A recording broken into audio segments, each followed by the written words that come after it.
Dahil bagong taon, isda naman tayo ngayon. Ito ang luluto natin. Pampano. Kinamatisang pampano.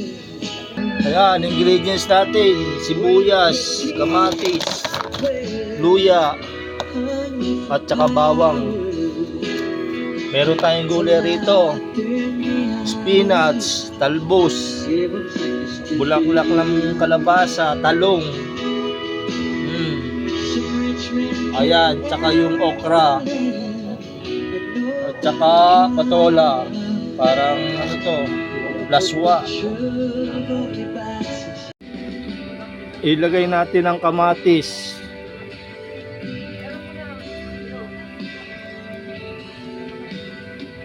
Luya. Luyang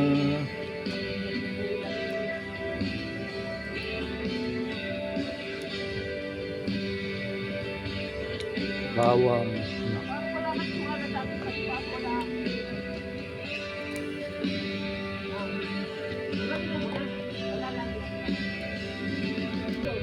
Oh, konting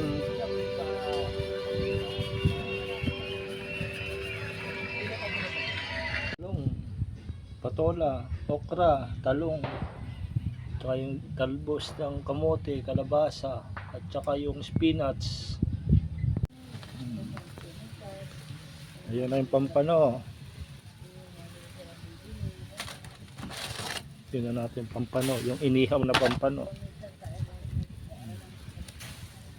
Yung bangus din, inihaw. Pero ito masarap. Pampano. Oo, tulog.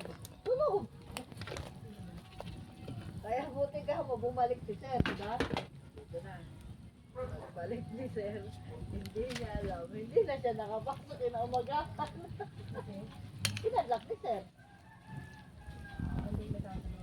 Kinadlak na ni Sir. Okra, talong, tsaka yung patola. Kumukulo na. Lalagyan na natin yung bulaklak ng kalabasa, spinach, tsaka yung talbos ng kamote.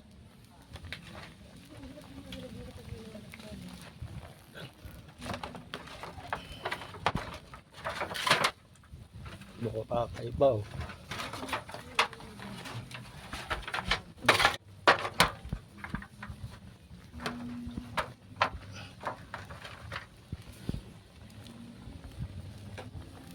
Ano nila oh.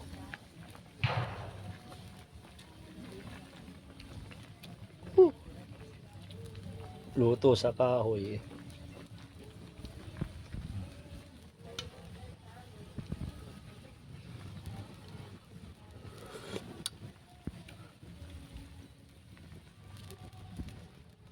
Kain tayo guys. Ayan, kain tayo. Yung kinamitisang ano, pampano. Inihaw na pampano. Sarap. Niluwa ko yung sabi.